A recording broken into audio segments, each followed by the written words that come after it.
Lo llamaban el arquitecto de Chicago. Julian Vane no sentía miedo, no sentía amor, solo sentía el frío acero de la ciudad que poseía. Había enterrado a sus enemigos, su conciencia y su pasado. Pero en una gélida nochebuena, una camarera de 23 años llamada Ahara hizo lo imposible.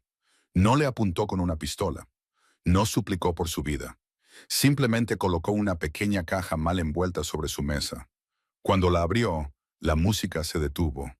Los guardias desenfundaron sus armas, pero Julian no se movió. Por primera vez en 20 años, el diablo de Chicago temblaba. Levantó la vista con lágrimas en los ojos y susurró: ¿Dónde? ¿Cómo has encontrado esto? La regla tácita del Obsidian Lounge era sencilla. Lo ves todo, pero no eres testigo de nada. R. Vance conocía esta regla mejor que la palma de sus manos enrojecidas y agrietadas. Llevaba 3 años trabajando en la planta VIP, moviéndose entre la neblina del humo de los caros puros cubanos y el aroma empalagoso de los perfumes de diseño. Era invisible. Ese era su superpoder. Era solo la chica que rellenaba los vasos de cristal, la chica que limpiaba el vaho de las mesas de caoba, la chica que dejaba de existir una vez que se cerraban las pesadas puertas de roble. Era 24 de diciembre en Chicago.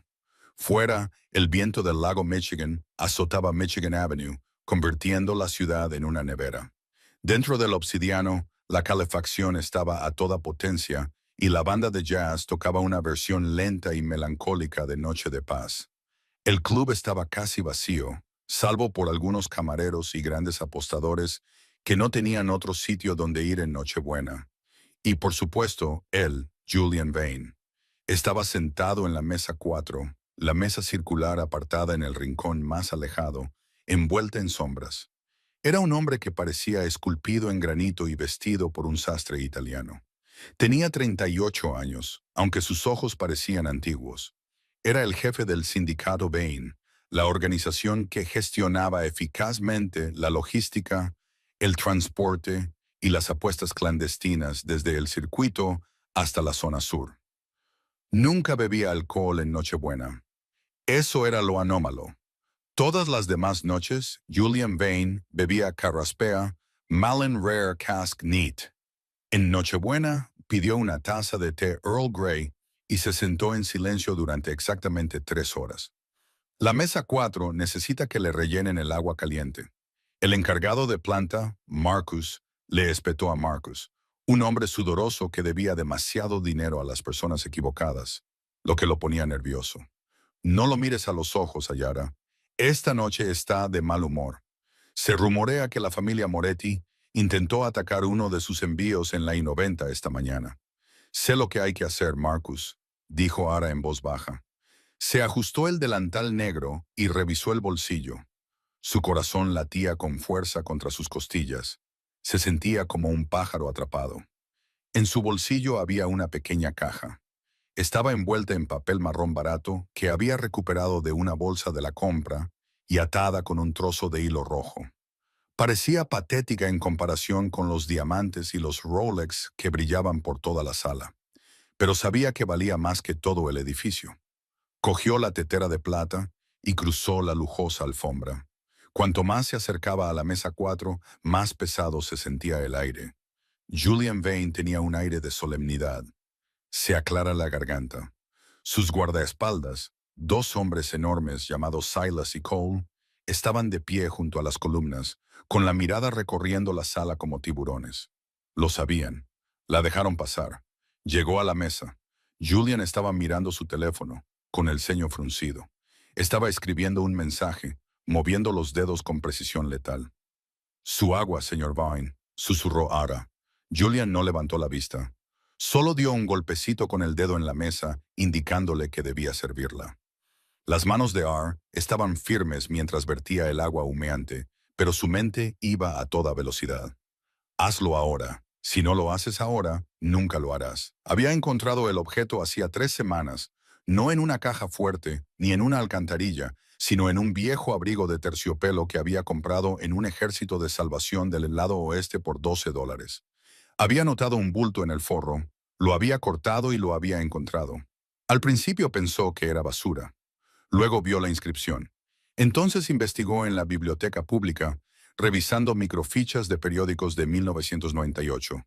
Sabía lo que era y sabía a quién pertenecía. La mayoría de la gente lo habría empeñado o tirado a la basura, o si fueran estúpidos, habrían intentado chantajearlo. Ahora no era estúpida, pero estaba desesperada. No por dinero, aunque tenía facturas apiladas en la encimera de la cocina, sino por otra cosa. Redención, tal vez. O tal vez simplemente odiaba ver a un hombre sentado solo en Nochebuena, con aspecto de estar esperando a un fantasma. Terminó de servir. Julian finalmente bloqueó su teléfono y lo colocó boca abajo. Aclara la garganta. Él tomó la taza. ¿Hay algo más, señor?, preguntó ella. Julian se quedó paralizado.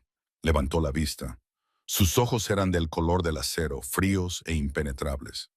Rara vez escuchaba hablar al personal de seguridad, a menos que se le dirigieran la palabra. No, dijo. Su voz era un murmullo grave, como un trueno lejano. Vete. Y ella respiró hondo. Era un riesgo enorme, potencialmente mortal. En realidad, señor Vane, dijo con la voz ligeramente temblorosa, hay una cosa. Silas, el guardaespaldas más cercano a ellos, dio un paso adelante, moviendo la mano dentro de la chaqueta. Julian levantó una mano para detenerlo. Entrecerró los ojos para mirar a Ara analizando su rostro. Vio el cansancio bajo sus ojos, el maquillaje barato, el cuello deshilachado de su uniforme. No busco compañía, dijo Julian con frialdad, y no doy limosnas. No es eso, dijo el Ara. Metió la mano en su delantal. Silas se abalanzó sobre ella.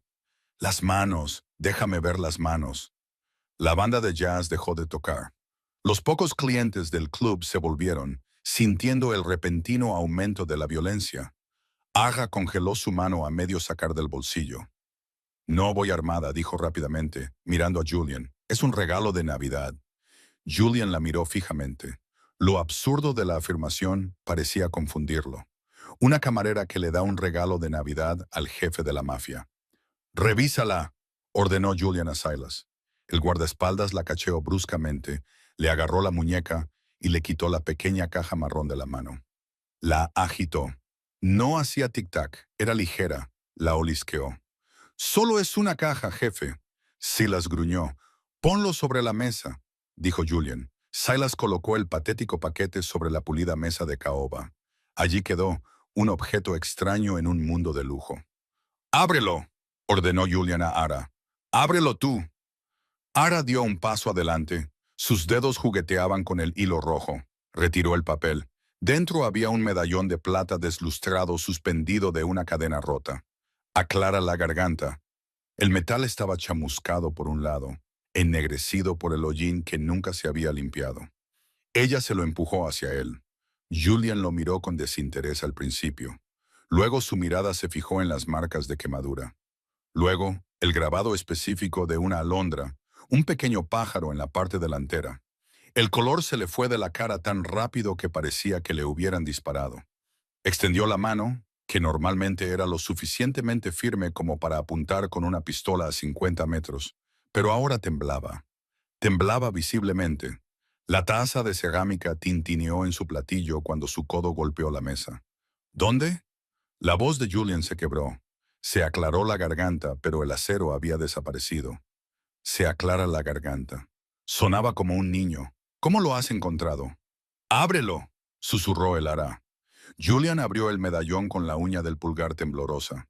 En su interior, conservada bajo una capa de cristal agrietada, había una pequeña foto en tono sepia de un niño y una niña. El niño era Julian. La niña reía con el pelo recogido en coletas. Era el medallón que llevaba su hermana Sarah la noche en que la finca de la familia Vane se incendió hace 20 años. La noche en que Sarah Vane murió. La noche en que William Vine se convirtió en huérfano y en un monstruo. Julian golpeó la mesa con la mano y se levantó tan bruscamente que la silla cayó hacia atrás con estrépito. «¿Quién te ha enviado?», rugió.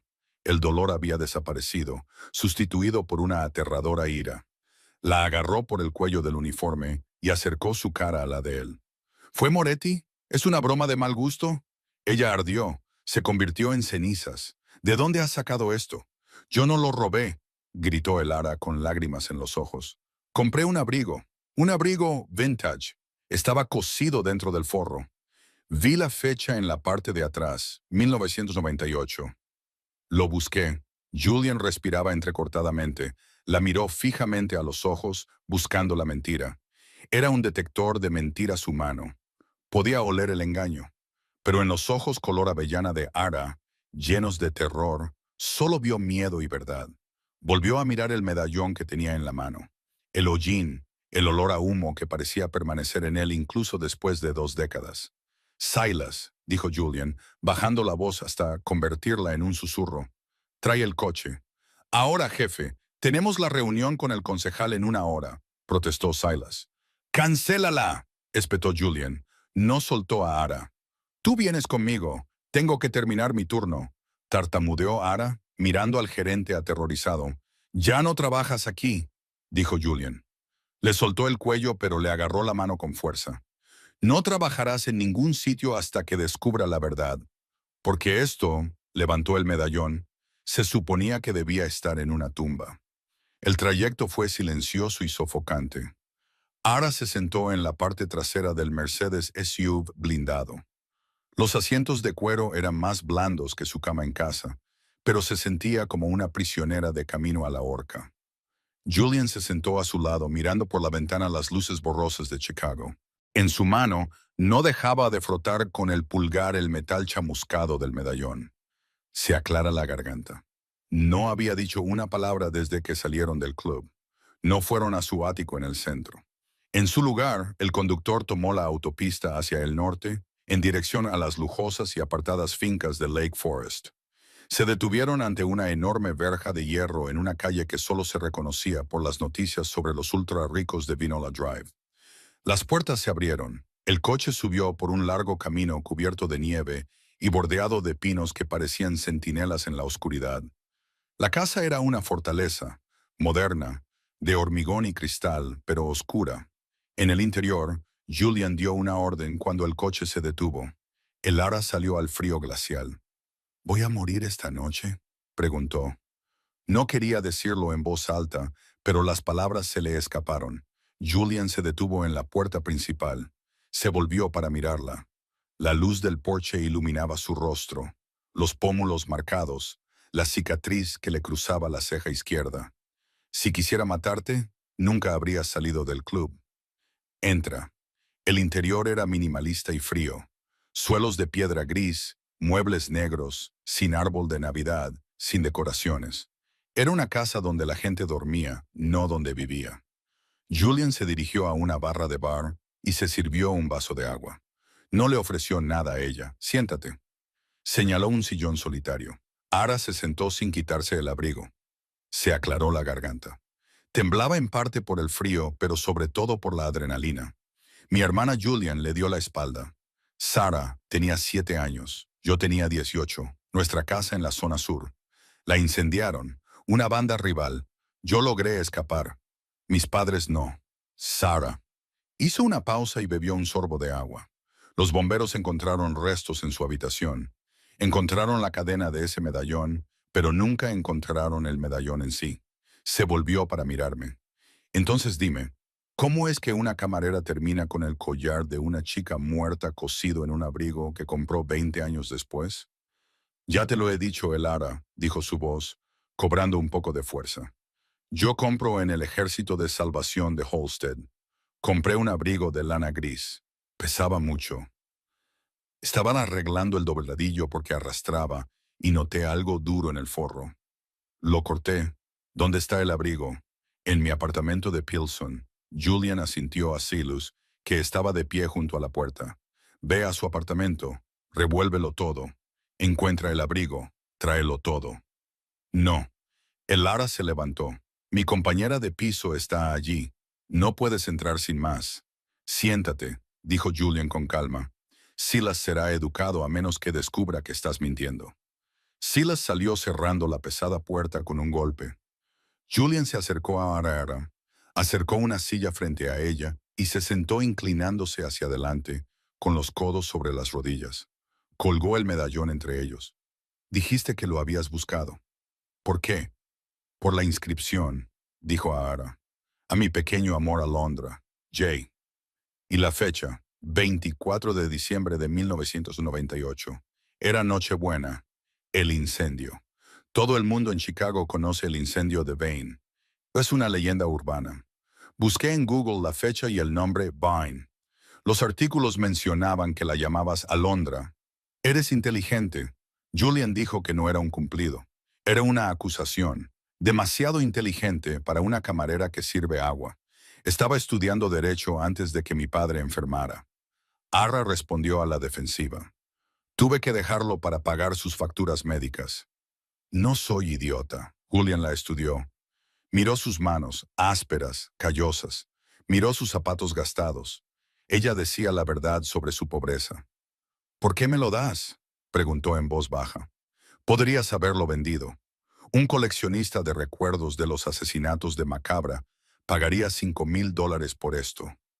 Agra bajó la mirada hacia sus manos, porque parecía solo, susurró. Te veo todos los años. Te quedas mirando ese asiento vacío. Pensé que tener algo suyo podría traerte paz. No sabía que te enfadaría. Julian se quedó en silencio. La vulnerabilidad de su voz lo desarmó. No estaba acostumbrado a la amabilidad. Se dedicaba a las deudas de favores y a la influencia. El altruismo era un idioma extranjero. De repente, el teléfono de Julian vibró. Lo ignoró. Volvió a vibrar una y otra vez, frunció el ceño y lo sacó. Era un mensaje de texto de su jefe de seguridad. El código decía, el almacén de la cuarta está en llamas. Nos han atacado. Julian se puso de pie, con el rostro endurecido como una piedra. Pero antes de que pudiera dar una orden, las luces de la casa segura parpadearon y se apagaron. Oscuridad total. «¡Quédate agachada!», gritó Julian, lanzándose hacia el Ara. «¡Choque!». La ventana de cristal del salón, que iba del suelo al techo, se rompió hacia adentro. Un bote silbó por el suelo de piedra, girando y expulsando humo blanco. Flashbang. ¡Boom! El sonido era ensordecedor. Agra gritó, tapándose los oídos. Sintió que un peso pesado la derribaba, tirándola al suelo detrás del grueso sillón de cuero. Era Julian. Estaba cubriendo su cuerpo con el suyo. Se produjo un tiroteo. Armas automáticas. Las balas destrozaron los muebles, haciendo volar por los aires trozos de madera y relleno. «¡No te levantes!», Julian gritó por encima del ruido. Metió la mano en la chaqueta de su traje y sacó una pistola negra. Se levantó de un salto y disparó 3 tiros controlados en la oscuridad. ¡Bang! ¡Bang! ¡Bang! Y volvió a agacharse. Se oyó un gruñido de dolor al otro lado de la habitación. «¿Cómo nos han encontrado?», gritó el Ara, tosiendo entre el humo. «Esto es un refugio seguro». Julian la miró, con los ojos desorbitados bajo los destellos estroboscópicos de los disparos. Alguien sabía que iba a venir aquí. Alguien sabía que estaba distraído. Miró el medallón que se había metido en el bolsillo. ¿El medallón?, se dio cuenta Julian con voz fría. No era un regalo, Ara. Era un rastreador. Los ojos de Ar se abrieron con horror. «¿Qué? No, yo no...». «Cállate». Julian la agarró del brazo. «Tenemos que irnos. Si nos quedamos aquí estamos muertos». La arrastró por el suelo, manteniéndose agachado. Las balas estaban destrozando la casa. El regalo de Navidad acababa de traer la guerra a su puerta, y Vance estaba en medio de ella. El pasillo de la casa segura era un túnel de humo y ruido. Julian se movía con una fluidez que aterrorizaba. No estaba corriendo, estaba cazando mientras se retiraba. Mantenía una mano firmemente agarrada a la muñeca de Ara, arrastrándola por el suelo a lo largo de la pared, mientras con la otra mano disparaba la pistola semiautomática con una precisión rítmica y ensordecedora. «¡A la cocina!», gritó Julian. Irrumpieron por las puertas batientes de la cocina. Un hombre vestido con ropa táctica negra estaba trepando por la ventana sobre el fregadero. Julian no dudó. Disparó 2 veces. El hombre cayó de espaldas en la nieve sin hacer ruido. «No mires», ordenó Julian, tirando de Ara hacia la despensa. «No puedo respirar», jadeó Ara, con los pulmones ardiendo por el humo acre de la granada aturdidora. «Respira cuando yo te diga que respires», espetó Julian. Abrió de una patada un panel oculto en la parte trasera de la despensa. Al hacerlo, apareció una estrecha escalera de hormigón que se adentraba en la oscuridad. Baja. Vamos. Ara bajó tambaleándose las escaleras. El aire era húmedo y olía a moho y tierra. Julian la siguió. Cerró el panel detrás de ellos y lo atornilló. Los sonidos amortiguados de los disparos y los gritos desde arriba parecían ahora a kilómetros de distancia. Estaban en un túnel. Era estrecho y estaba lleno de tuberías. «Muévete», dijo Julian, empujándola hacia adelante. Esto sale a 3 manzanas de distancia, en una zanja de drenaje cerca del barranco. Corrieron. Los zapatos baratos de Elara resbalaban sobre el hormigón mojado, pero ella siguió avanzando, impulsada por un miedo primitivo que no sabía que poseía. Después de 5 minutos corriendo en la oscuridad, llegaron a una rejilla oxidada. Julian la abrió de una patada y el aire helado del invierno los golpeó como un golpe físico. Salieron a toda prisa a un barranco lleno de nieve. El viento aullaba entre los árboles desnudos. Habían salido de la casa, pero estaban expuestos. «Mi coche ha desaparecido», dijo Julian, escudriñando la carretera sobre el barranco. «Estarán vigilando el perímetro. Podemos coger el autobús», dijo Ara, con los dientes castañeando tanto que apenas podía hablar. «Hay una parada en Sheridan Road. Funciona toda la noche». Julian la miró como si estuviera loca. «Soy Julian Vane. No cojo el autobús. Eres Julian Vane y actualmente te persigue un escuadrón de sicarios». Ara contrarrestó la adrenalina que la hacía atrevida. Nadie busca a un jefe de la mafia en el autobús número 22. Julian la miró fijamente durante una fracción de segundo. Una pizca de respeto y molestia cruzó por su rostro.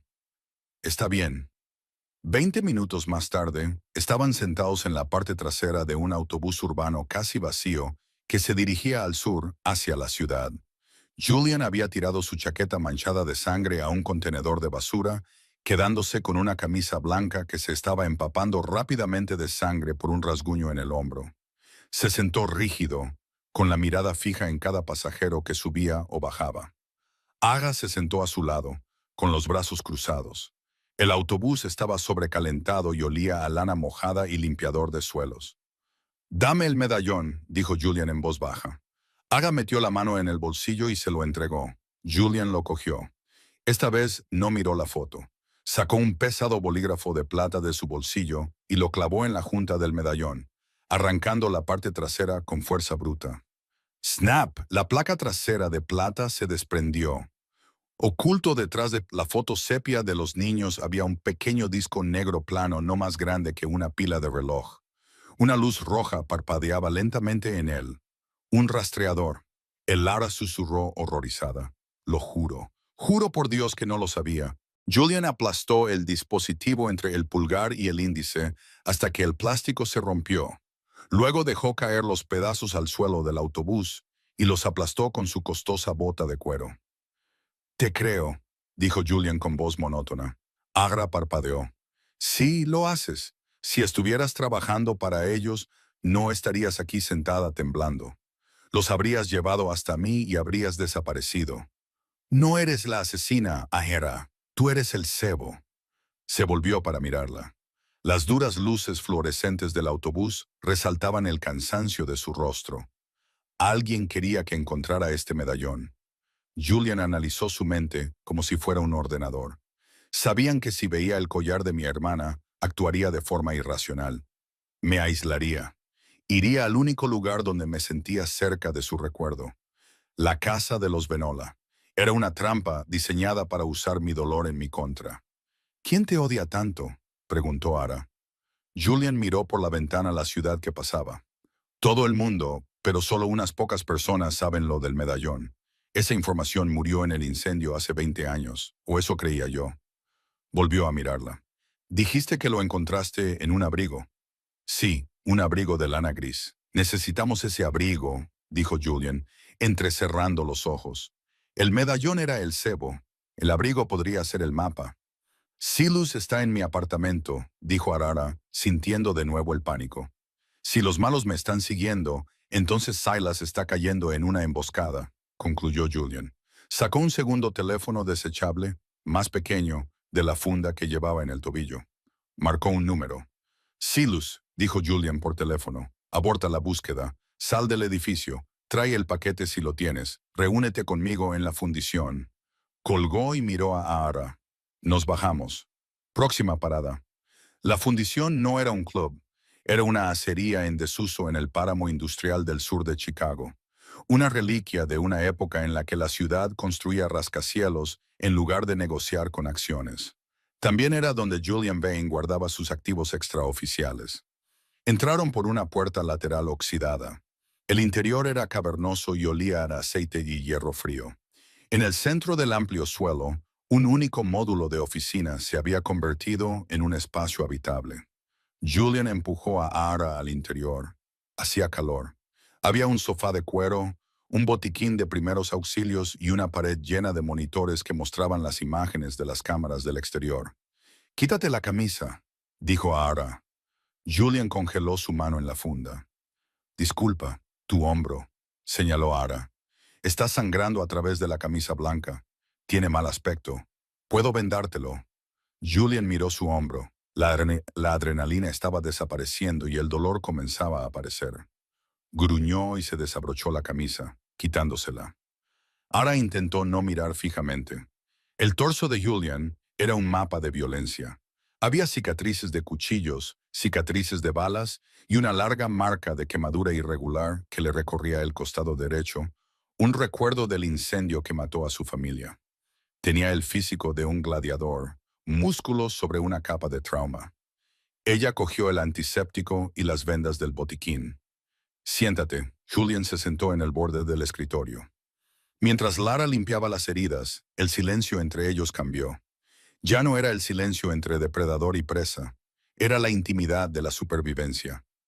«Tienes manos delicadas», murmuró Julian, casi para sí mismo. «Para ser camarera». «Ser camarera es un trabajo duro», dijo Ara, concentrándose en el vendaje para evitar su intensa mirada. «Llevas bandejas pesadas, esquivas a clientes borrachos, estás de pie durante 12 horas. Tienes que ser fuerte, pero cuidadosa. Si se te cae un vaso no te dan propina. Hace mucho tiempo que nadie me cuida», admitió Julian, aclarando la garganta. La confesión pareció sorprenderlo. «Pago a gente para que me proteja. Pago a gente para que me sirva. Pero el cuidado no está en el presupuesto». Aar terminó de vendar la herida. Levantó la vista y sus rostros quedaron a pocos centímetros de distancia. Ella podía oler su aroma a pólvora, colonia cara y el olor metálico de la nieve. «¿Por qué me salvaste?», preguntó Ara en voz baja. «En la casa, podrías haberme dejado allí. Me diste un regalo», dijo Julian, mirándola a los ojos. «Aunque fuera una trampa, la intención fue tuya. Intentaste regalarme la Navidad. Te debo una por eso». La pesada puerta metálica del almacén se abrió con un chirrido. Julian se puso en pie en un segundo y sacó su pistola. Era Silus. El gigantesco guardaespaldas entró con aspecto desaliñado.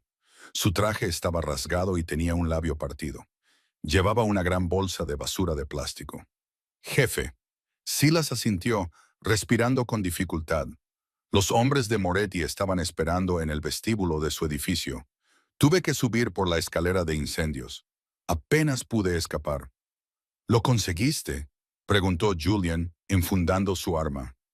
«Sí, cogí todo el armario para estar seguro, pero creo que es este».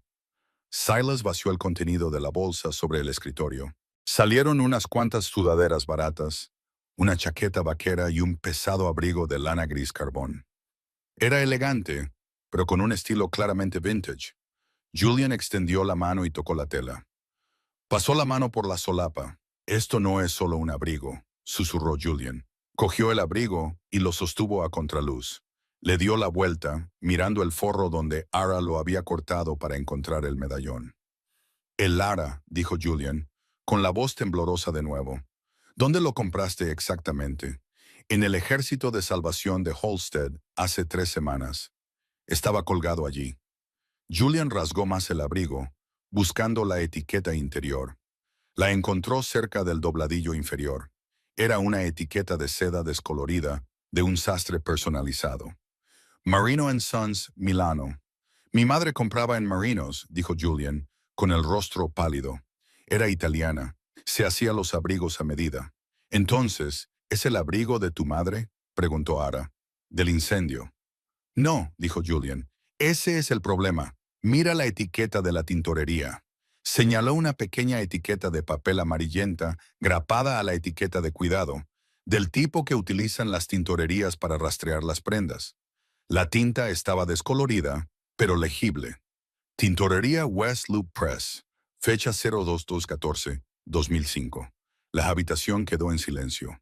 El incendio fue en 1998, murmuró Silas, haciendo cálculos. Tu madre murió en 1998, jefe. Esta etiqueta dice 2005, dijo Julian, con voz apenas audible. 7 años después del incendio. Este abrigo se limpió en Chicago 7 años después de que enterraran a mi madre. Agra se acercó para mirar la etiqueta. Eso significa que ella no murió, dijo Julian. Levantó la vista y la mirada en sus ojos era aterradora. Era una mezcla de esperanza y devastación absoluta. O alguien le robó la identidad o alguien ha estado jugando un juego muy largo.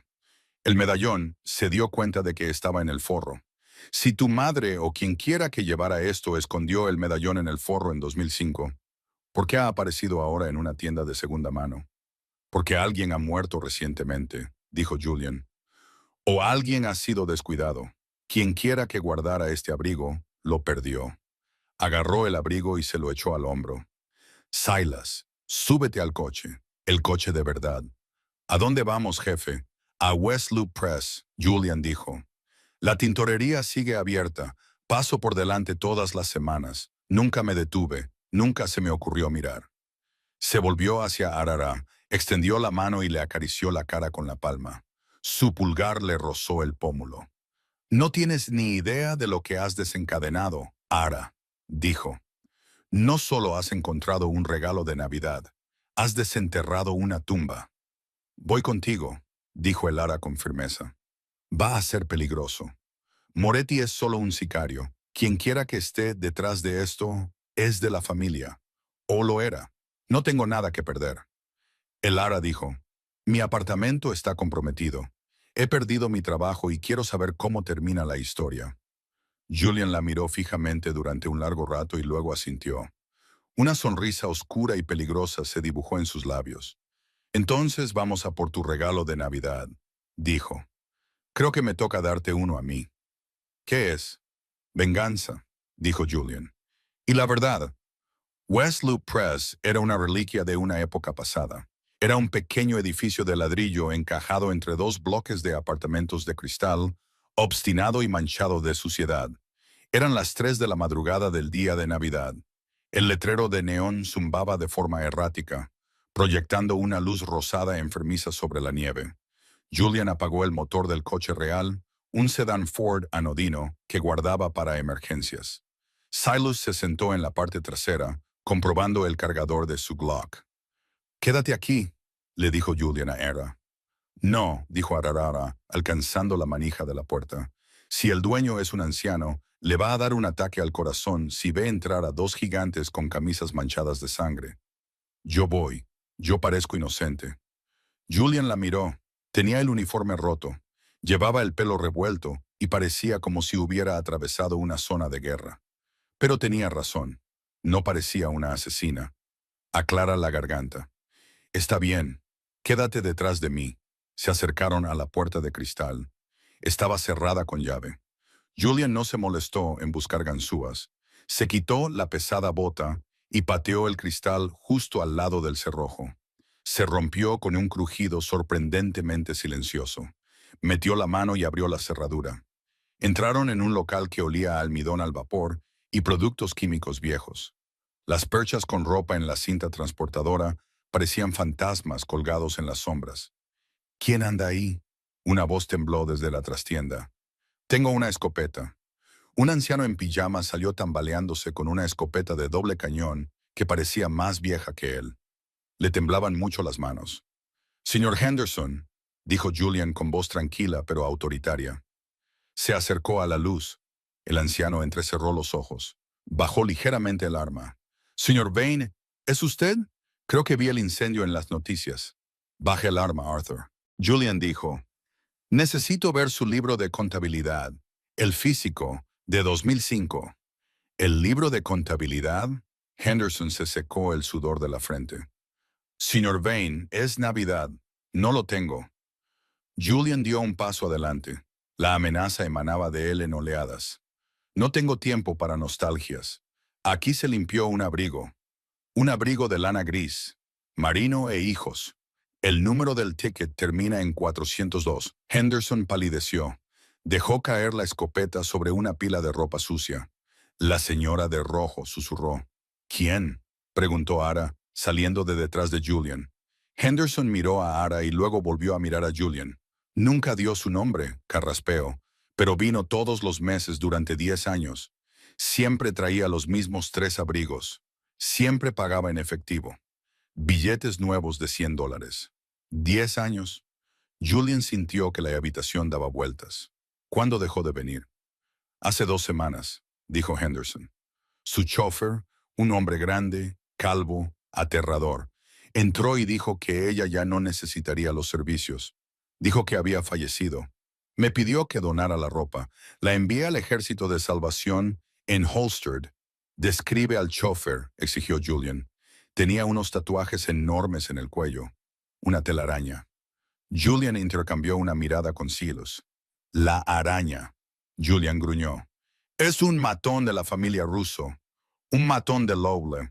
¿Por qué un matón de Russo llevaría a una mujer que tiene el abrigo de mi madre muerta? Julian le preguntó al heredero, con la mente a 1000 por hora. Señor Vane, Henderson interrumpió nerviosa. Hay algo más. La última vez que la señora estuvo aquí, hace como un mes, parecía agitada. Deslizó algo en el bolsillo de ese abrigo gris justo antes de entregármelo. Me miró a los ojos y me dijo, si alguna vez viene, dile que el pájaro ha volado del cupé. El pájaro, susurró el Ara. La alondra. ¿Dijo algo más? Julian agarró al anciano por los hombros. No, lo juro, pero dejó una dirección de reenvío para el recibo. Normalmente se lo llevaba. Esta vez se olvidó. Está en el libro. Henderson se apresuró a ir detrás del mostrador y sacó un polvoriento libro de contabilidad encuadernado en cuero. Hojeó las páginas con dedos temblorosos. Aquí, 28 de noviembre, señaló un pergamino escrito con tinta azul. Habitación 302, St. Jude's Hospice for the Memory Impaired, cuartista 404, Ogden. Julian se quedó mirando la dirección. St. Jude's era un centro gestionado por la iglesia, pero financiado por el sindicato. Allí enviaban a los viejos gánsteres que habían perdido la cabeza por la demencia, los que sabían demasiados secretos, pero ya no podían recordarlos. Estaba justo delante de mis narices, susurró Julian. El dolor en su voz era desgarrador. Durante 20 años ha estado a 8 kilómetros de distancia. Tenemos que irnos, dijo Silas mirando a la calle. Las radios de la policía están alertas por lo de la Casa Franca. Gracias, Arthur, dijo Julian. Sacó un fajo de billetes de su bolsillo, miles de dólares, y se lo metió al anciano en el bolsillo de la camisa. Olvida que hemos estado aquí. Cómprate una puerta nueva. Mientras volvían al coche, Ara agarró la mano de Julian. Él se estremeció y luego la apretó a su vez. Su agarre era desesperado. Vamos a encontrarla, dijo Ara con firmeza. Está muerta, Ara, dijo Julian con voz hueca. El conductor dijo que había fallecido. Por eso donaron el abrigo. Quizá lo dijo, o quizá solo quería que todos pensaran que estaba muerta otra vez. El hospicio St. Jude era una fortaleza de soledad. Era un edificio gótico de ladrillo rodeado por una alta valla de hierro. A las 4 p.m. era tan extraño como una tumba. Esta vez no entraron por la fuerza. Julian Vane era el dueño del terreno donde se encontraba el hospicio. Se aclara la garganta. Se acercó al timbre de la entrada y lo pulsó. Las entregas se hacen por la parte de atrás, dijo una voz entrecortada. Soy Julian Vane, dijo por el intercomunicador. Abra la puerta o quemaré el edificio con usted dentro. La puerta se abrió al instante. Irrumpieron en el vestíbulo. El enfermero de noche, un joven aterrorizado, ya estaba de pie con las manos en alto. Habitación 302, ladró Julian. ¿Quién estaba en ella? Jane Doe, tartamudeó el enfermero. No teníamos un nombre. Las facturas las pagaba de forma anónima una empresa ficticia, Redwood Logistics. Julian se quedó paralizado. Redwood Logistics. Era la empresa de su tío. Dante Vane, el hermano de su padre. El hombre que había criado a Julian tras el incendio. El hombre que se sentaba a su derecha en todas las reuniones de la junta directiva. Tío Dante, susurró Julian. La traición le golpeó más fuerte que una bala. Dante le había salvado del incendio. Dante le había preparado para ser el jefe. Todo ese tiempo, Dante había mantenido a la madre de Julián y tal vez a su hermana encerradas en un hospicio, alimentándose de la vana fortuna. Lléveme a la habitación, ordenó Julian. La enfermera les condujo al tercer piso. El pasillo olía a lavanda y antiséptico. La habitación 302 estaba al final del pasillo. La puerta estaba abierta. La habitación estaba completamente vacía. La cama estaba hecha con precisión militar. Falleció hace 2 semanas, dijo la enfermera en voz baja. Fallo cardíaco. Fue tranquilo. Julian entró en la habitación, tocó la cama vacía, se acercó a la ventana y miró el patio nevado. Parecía un hombre al que le habían arrancado el alma. Ara no miró la cama, miró la mesita de noche, miró el suelo. Buscaba lo que no estaba allí. ¿Dónde están sus cosas?, preguntó Ara a la enfermera. El conductor se llevó la mayoría. Donamos la ropa. ¿Dejó algo más?, insistió Ara. ¿Un libro? ¿Una Biblia? En realidad, la enfermera dudó. Solía esconder cosas. Era paranoica. Creía que la gente la escuchaba. Encontré esto pegado debajo del cajón cuando estaba limpiando ayer. Iba a tirarlo, pero la enfermera metió la mano en el bolsillo y sacó un pequeño cuaderno encuadernado en cuero. Era barato, de los que se compran en una farmacia. Julian lo agarró, abrió la primera página. La letra era temblorosa pero inconfundible. Era la elegante caligrafía de su madre. Mi querido Julian, si estás leyendo esto, Dante finalmente cometió un error. O estoy muerta. Espero que sea lo segundo, porque mientras yo esté viva, él tiene influencia sobre ti. Las manos de Julian temblaban tanto que casi se le cae el libro. Ara se acercó a él y leyó por encima de su brazo. No solo me secuestró a mí, Julian, también secuestró a Sarah. Me dijo que si alguna vez intentaba contactarte, si alguna vez salía de esta habitación, la mataría. Me enviaba fotos cada año. Está viva. Ha crecido. La vendió, Julian. La vendió a la familia Moretti como ofrenda de paz para evitar que la guerra acabara con nosotros en el 98. No está muerta. Está casada con el hijo de Enzo Moretti. Aclara la garganta. Es una prisionera a la vista de todos. El abrigo. Sabía que mi hora se acercaba. Le pagué a una enfermera para que llevara el abrigo a la tintorería, con la esperanza de que la etiqueta te llevara hasta aquí. Cosí el medallón en el interior. Era mi último recurso. No me llores. Morí la noche en que la casa se incendió. Ve a buscar a tu hermana. Quémalos a todos, hijo mío. Quémalos a todos. Con amor, mamá. El silencio llenó la habitación. Aclara la garganta. Un silencio pesado y sofocante. Julian cerró el libro. No lloró. Las lágrimas que amenazaban con caer antes se habían evaporado, sustituidas por un calor aterrador de presenciar. Se volvió hacia Silas. «Llama a los chicos», dijo Julian. Su voz ya no era humana, era la voz de una máquina de guerra. «Llama a todos, a los del norte, a los del sur, a los trabajadores del puerto, a todos. ¿Cuál es la orden, jefe?», preguntó Silas, percibiendo el cambio. «Vamos a la finca de los Moretti», dijo Julian, «y vamos a matar a todos los que no sean mi hermana». «¿Y Dante?», preguntó el Ara en voz baja. Julian la miró. «Dante vendrá a la cena de Navidad. Lo quiero vivo. Quiero que vea lo que pasa».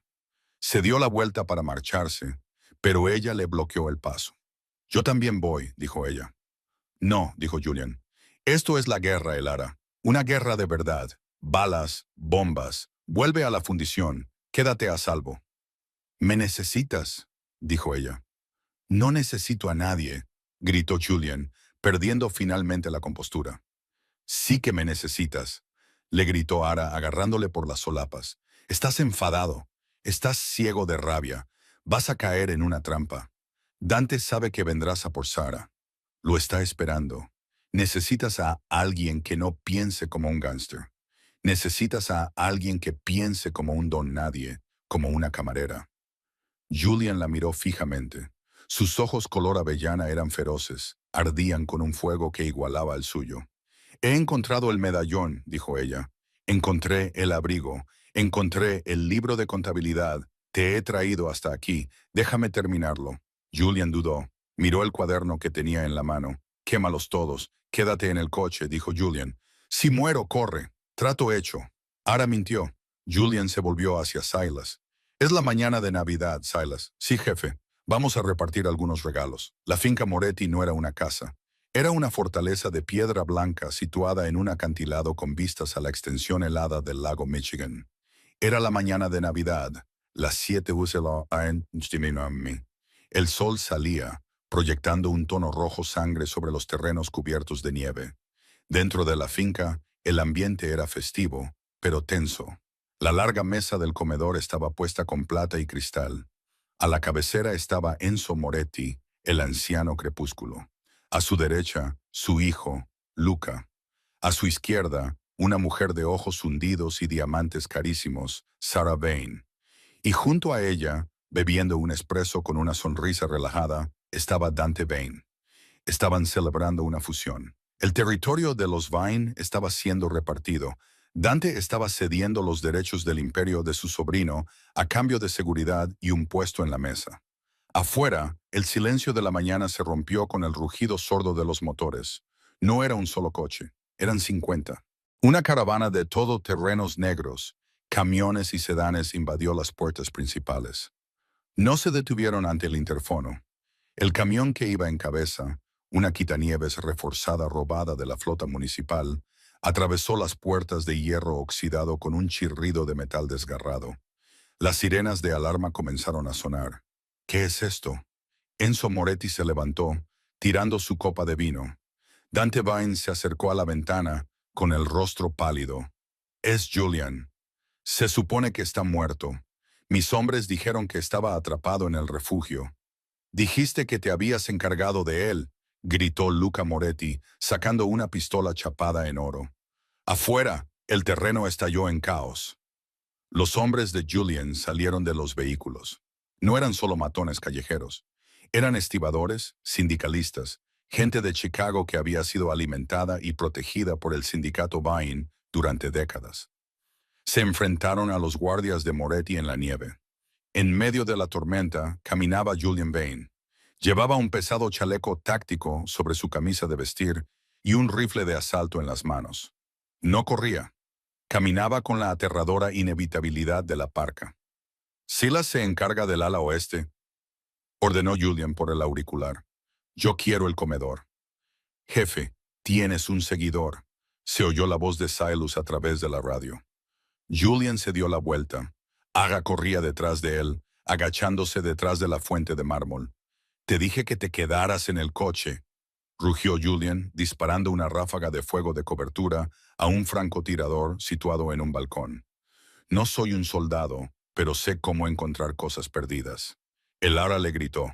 Vas a matar a todo el mundo. Necesitas a alguien que encuentre a Sarah antes de que el fuego cruzado la alcance. Julian no tenía tiempo para discutir. Una granada explotó cerca del garaje, enviando una columna de humo negro al cielo. Quédate detrás de mí. Si mueres, yo mismo te mataré. Irrumpieron por las puertas principales. El vestíbulo era un caos de cristales rotos y obras de arte caras. Julian se movía como el agua, despejando las esquinas y derribando a 2 guardias de Moretti con disparos precisos. Llegaron a las grandes puertas de roble del comedor. Julian las abrió de una patada. La sala se quedó en silencio. Al fondo, Enzo y Luca Moretti utilizaban la pesada mesa de roble como refugio. Dante estaba de pie cerca de la chimenea, apuntando con un arma a la cabeza de la mujer sentada allí. ¡Sara! Hola, tío, dijo Julian. Su voz era tranquila, lo que la hacía aún más aterradora. Bajó el rifle, dejándolo colgar de la correa, y sacó su pistola. Julian. Dante sonrió nerviosamente, presionando con más fuerza el cañón contra la sien de Sara. Sara miró a su hermano. No gritó, no lloró. Sus ojos estaban muertos. 20 años de cautiverio les habían quitado la luz. Tienes muy mal aspecto. Ha sido una noche dura. Encontré el abrigo, Dante, dijo Julian, pasando por encima de un cuerpo en el suelo. Encontré el libro de contabilidad. Lo sé todo. Ese abrigo, Dante se burló. Tu madre era una tonta sentimental. Debería haber seguido muerta. Déjala ir, dijo Julian, levantando su arma. ¿Suelta el arma o ella muere? Gritó Luca Moretti desde detrás de la mesa. Te superamos en número, Vine.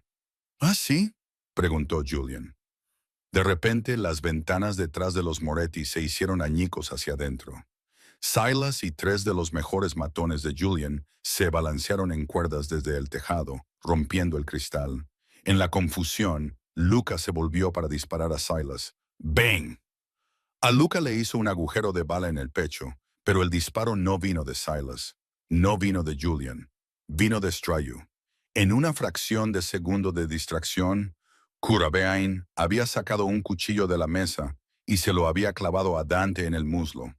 Mientras él gritaba y dejaba caer el arma, ella la agarró y le disparó a su esposo, Luca, justo en el corazón.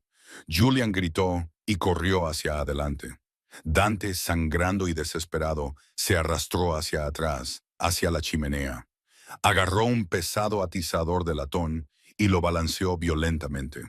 No se abalanzó sobre Julian, sino sobre el objetivo más cercano. Ara se había adelantado para ayudar a Sara. No vio venir a Dante. «¡Ara, muévete!», gritó Julian. Se lanzó al suelo. No disparó. Se interpuso entre Ara y el arma de latón que se balanceaba. ¡Crack!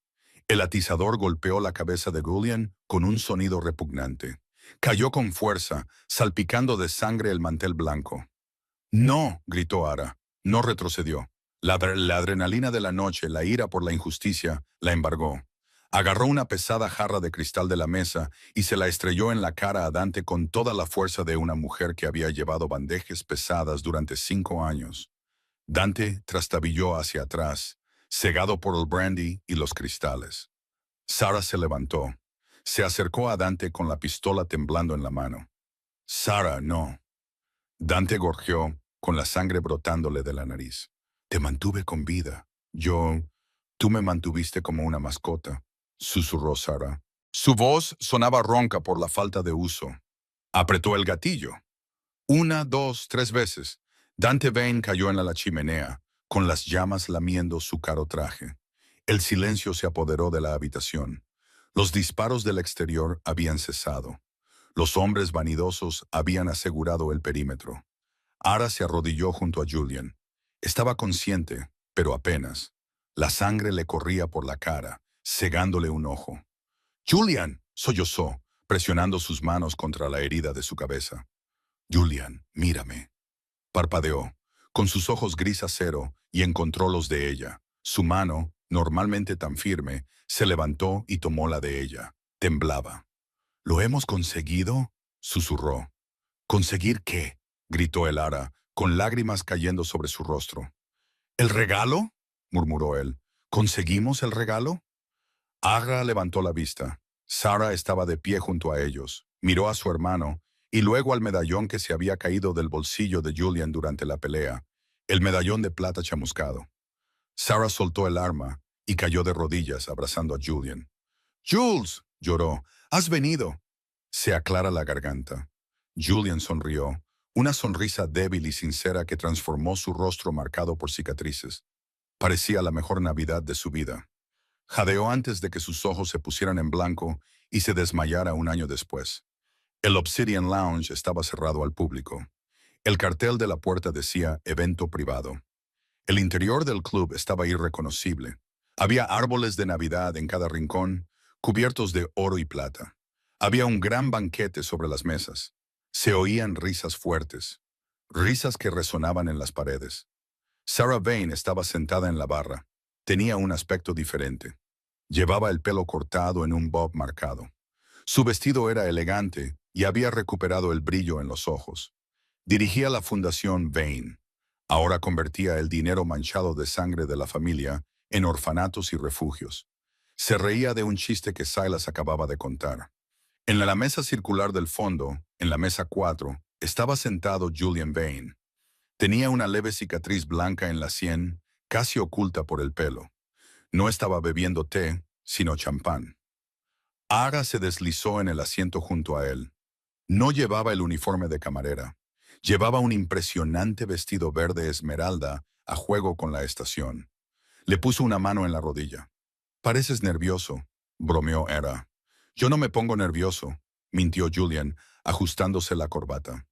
«Soy el arquitecto de Chicago. Estás temblando», le señaló ella, levantándole la mano. Tenía un ligero temblor. «Hace frío», refunfuñó él. «Aquí hay 21 de gasé, Julian». Se aclara la garganta. Suspiró y metió la mano en el bolsillo de la chaqueta. Sacó una pequeña caja de terciopelo.